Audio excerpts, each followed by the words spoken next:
तो आज की वीडियो में आप लोग को ये बताने वाली हूँ कि 71 बीपीएससी की अगर आप मेंस की तैयारी कर रहे हैं तो क्या करें, कैसे करें, किस तरीके से अपनी मेंस को पूरा कंप्लीट करें।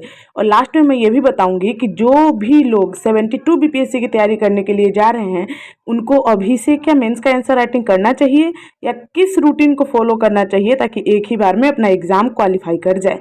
तो बने रहिए पूरी वीडियो में। स्वागत करते हैं आप सभी का आज के इस फुल वीडियो में। और आज मैं प्रीति आप लोग को ये शेयर करने वाली हूँ कि आप अगर मेंस की तैयारी कर रहे हैं तो आंसर राइटिंग किस तरीके से करें। तो सबसे पहला काम हमें जो करना है कि आपके पास सारे नोट्स अवेलेबल होंगे, आपने अगर बनाए होंगे तो उस नोट्स को बार बार रिवाइज करना है। रिवाइज करने के बाद क्वेश्चन खुद से मैं करना है। देखिए, बीपीएससी का क्वेश्चन, प्रीवियस ईयर क्वेश्चन देखना है। यूपीएससी के क्वेश्चन और बीपीएससी के क्वेश्चन में थोड़ा सा लेवल बहुत ज़्यादा डिफरेंस हो जाता है। यूपीएससी के क्वेश्चन जो होता है वो एनालिसिस पूछता है, ठीक है ना। और बीपीएससी का जो मतलब जिस तरीके से पीवाईक्यू को एनालाइज करने के बाद पता चला है तो ज़्यादा मतलब कम एनालिसिस रहता है और यूपीएससी में पूरा एनालिसिस ही भरा रहता है। तो इसलिए आप लोगों को क्या करना है, बीपीएससी के पीवाईक्यू को फॉलो करना है मेंस के लिए। यूपीएससी के पीवाईक्यू को आप प्रीलिम्स के लिए फॉलो कर सकते हैं, समझ रहे हैं, लेकिन मेंस के लिए बीपीएससी के पीवाई को ही फॉलो करना है और पूरी देखना है एक बार पीवाईक्यू को बढ़िया तरीके से कि कौन से क्वेश्चन है जो बार बार रिपीट हो रहे हैं, कौन सा थीम है जो बार बार रिपीट हो रहा है, किस थीम को हमें ज़्यादा पढ़ना चाहिए, वेटेज के हिसाब से पढ़ना है। जैसे जीएस पेपर 1 में आपका हिस्ट्री हो जाएगा और डीआई हो जाएगा, डीआई की वेटेज ज़्यादा है। तो अगर 72 बीपीएससी वाले भी चाहे तो अभी से ही एक एक डीआई डेली शुरू कर सकते हैं, है ना। और मॉडर्न हिस्ट्री पे ज़्यादा ध्यान देना है, आर्ट एंड कल्चर पे और आईआर करेंट अफेयर पे। तो करेंट अफेयर तो आप डेली देखिए। मैं आपको ये नहीं कहूँगी कि आप न्यूज़पेपर पढ़िए, क्योंकि मुझे पता है जो हिंदी मीडियम के बच्चे हैं ना वो इंग्लिश मीडियम के न्यूज़पेपर पढ़ने से कितना ज़्यादा कतराते हैं और खुद से वो उतना आउटकम निकाल भी नहीं पाएंगे जितना आउटकम किसी भी कोचिंग संस्थान में। जैसे मान लीजिए यूट्यूब पे बहुत सारे अवेलेबल होते हैं एनालिसिस करवाने वाले, हैं ना, उनसे किसी का भी एक वीडियो देख लेना है आपको और क्या करना है, उससे आपको नोट्स बना लेनी है। नोट्स बनाने के बाद ना अपने पीवाईक्यू को देखना है। हाँ, मैं यही कह रही हूँ, पीवाईक्यू जो आप भले ही पुराना आईआर हो गया हो लेकिन उस क्वेश्चन को देखने के बाद ना आपको पैटर्न का पता चलेगा। और अगर आप पैटर्न पकड़ लेंगे ना तो फिर नया कोई भी टॉपिक आएगा ना उसी पैटर्न पे इस टॉपिक पे क्वेश्चन बना लेना और खुद से उसको लिख जाना। और लिखने के बाद ना उसमें क्या कमी रह गई थोड़ा सा देखना है और उसके बाद उसकी डाटा को लिख लेना है कहीं पे, ताकि वो डाटा याद हो जाए। अगर उस टाइप की क्वेश्चन है तो एनालिसिस तो दिमाग में ही रहता है, डाटा भूल जाते हो तो डाटा याद हो जाए। एक पेज डाटा के लिए बना लेना है, ठीक है ना। और सिलेबस तो आप लोग का कंप्लीट हो ही गया होगा। आप सिर्फ और सिर्फ रिवीजन राइटिंग टेस्ट सीरीज, इसके अलावा तो और कुछ भी नहीं, क्योंकि आप सबको पता है ज़्यादा वर्डन लेंगे तो फिर प्रॉब्लम हो जाएगी। और हाँ, अगर 72 बीपीएससी वाले अगर अभी से चाहे मेंस का राइटिंग करना तो ये आप लोगों के लिए सबसे बेस्ट टाइम है, क्योंकि अब आप लोग को पता है कि 26 जुलाई को पीटी हो जाएगी। तो आप सोचिए कि अभी कितने हैं, मार्च आ गया, अप्रैल मई जून जुलाई, 4 महीने हैं। तो बच्चे क्या करते हैं, मार्च से अप्रैल से तो पढ़ना शुरू कर देंगे आप लोग, पीटी का पढ़ना शुरू कर देंगे तो मेंस तो इधर छूट जाएगा ना। और ज़्यादा दिन मतलब ज़्यादा टाइम देते नहीं है ना, पीटी और मेंस के बीच में ज़्यादा गैप होता नहीं है ना। तो इसीलिए हमें क्या करना, अभी से ही कम से कम 2-3 आंसर राइटिंग धीरे धीरे बढ़ाना है।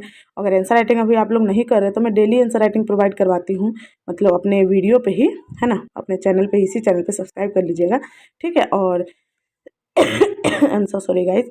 और इसका ना थोड़ा बेनिफिट उठाने के ना आप 1.25 की स्पीड से देख लीजिए ताकि ज़्यादा टाइम भी वेस्ट नहीं होगा, है ना। और मैं धीरे थोड़ा बोलती भी हूँ।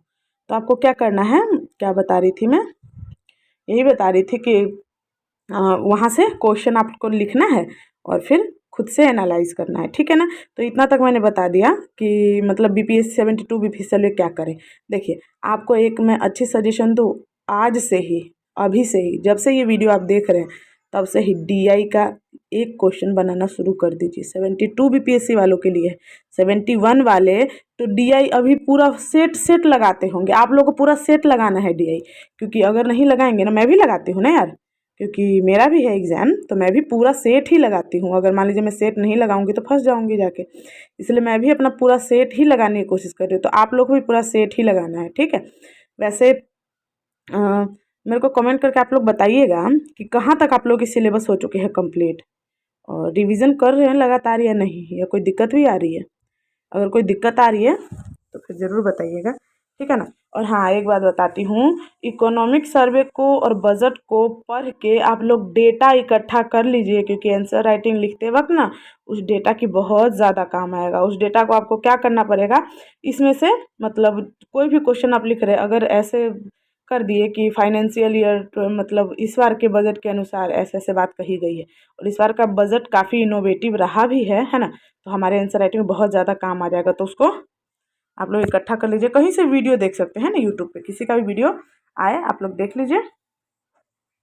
और अब दिन आ गया है वीकली एसे राइटिंग का, नहीं बल्कि रेगुलर एसे राइटिंग का।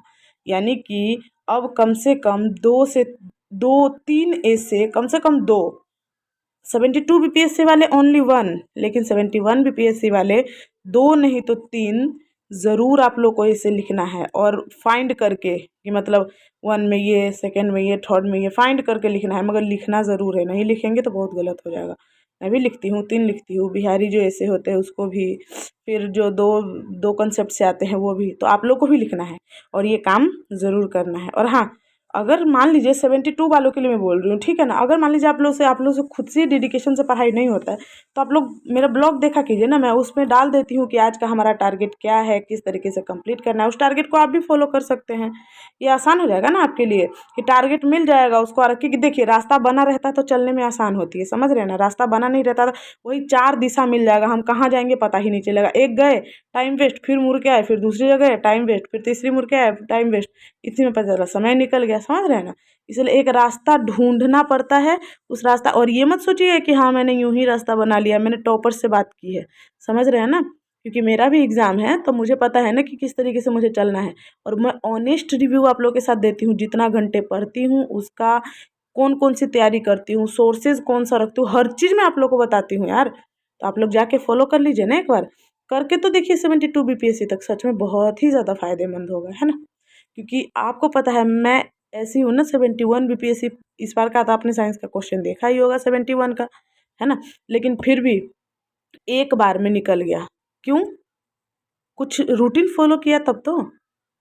और आपको पता है रूटीन फॉलो करना तो दूर की बात है, मैंने मतलब सिर्फ 2 से 3 महीने भी नहीं पढ़ा था, समझो तो 1 से 1.5 महीना सही से पढ़ा था। 1 से 1.5 महीने की पढ़ाई में मैंने प्रीलिम्स निकाली है। तो आप लोगों के पास तो अभी 4 महीने हैं, अब रूटीन को फॉलो करके आराम से निकाल सकते हो। बाय द वे ये आपकी मर्जी, है ना। और देखिए, आप लोग को मैं थोड़ा सा सोर्सेज बता देती हूँ कि सोर्सेज के लिए हमें कौन कौन सी वो अपनाना चाहिए। देखिए, फर्स्ट जो हिस्ट्री और आर्ट एंड कल्चर है उसके लिए, तो हिस्ट्री के लिए स्पेक्ट्रम के अलावा और कुछ है ही नहीं, समझ रहे हैं ना। और आर्ट एंड कल्चर के लिए देखिए, मतलब क्लास 11th के एनसीईआरटी सब बताते हैं, लेकिन क्लास 11th के एनसीईआरटी को आप पढ़िएगा। प्रीलिम्स मतलब सॉरी, ये तो यूपीएससी के प्रीलिम्स में है ना, बीपीएससी के प्रीलिम्स में तो नहीं, लेकिन मेंस में ज़रूर काम आएगा क्लास 11th का आर्ट एंड कल्चर का बुक। और मैं तो, मेरा बात मानिए तो एक काम कीजिएगा, यूट्यूब पे ना सर्च कीजिएगा आर्ट एंड कल्चर का टॉपिक, ठीक है ना, और किसी भी टीचर का वीडियो आएगा उसको देख के एनालिसिस कर लीजिएगा बढ़िया से, 2-3 वीडियो देख लीजिएगा, उसके बाद एक का नोट्स बना लीजिएगा, सबसे बढ़िया तरीका है, समझ रहे हैं ना। मैंने यही अपनाया है तो वही बताऊंगी ना। और जियोग्राफी के लिए आपको क्या करना, कुछ नहीं करना है, बस पीवाईक्यू और एनसीईआरटी 11th और 12th का देख जाना है, और कुछ भी नहीं करना है। मैं बता रही हूँ ना, सच में नहीं करना है, ठीक है ना। सिर्फ और सिर्फ पीवाईक्यू और एनसीईआरटी देख लीजिएगा। पॉलिटी के लिए भी वही पीवाईक्यू, एम लक्ष्मीकांत, ठीक है ना। इकोनॉमिक्स के लिए पीवाईक्यू, और आपने नोट्स बनाया होगा उसको देख लीजिएगा। सब में पीवाईक्यू रखिएगा, लेकिन नोट्स को फॉलो कीजिएगा। और दूसरी बात ये कि आपको आंसर राइटिंग डेली करते रहना है, डेली आंसर राइटिंग, यानी कि टेस्ट। अब तो फुल लेंथ टेस्ट लगाने की बारी आ चुकी है। और करेंट अफेयर में, आईआर में आप 1 साल का करेंट अफेयर आईआर जरूर कंप्लीट कर लीजिएगा, है ना। और साथ में जो हमारा साइंस एंड टेक्नोलॉजी है ना, इसका भी 1 ईयर का जरूर कंप्लीट कर लीजिएगा। और कोशिश कीजिएगा जो पीवाईक्यू है ना, पीवाईक्यू का अभी ज़्यादा चर्चित जो टॉपिक है उस टॉपिक को कवर कर लीजिएगा, ठीक है ना। साइंस एंड टेक्नोलॉजी के लिए कह रही हूँ, है ना।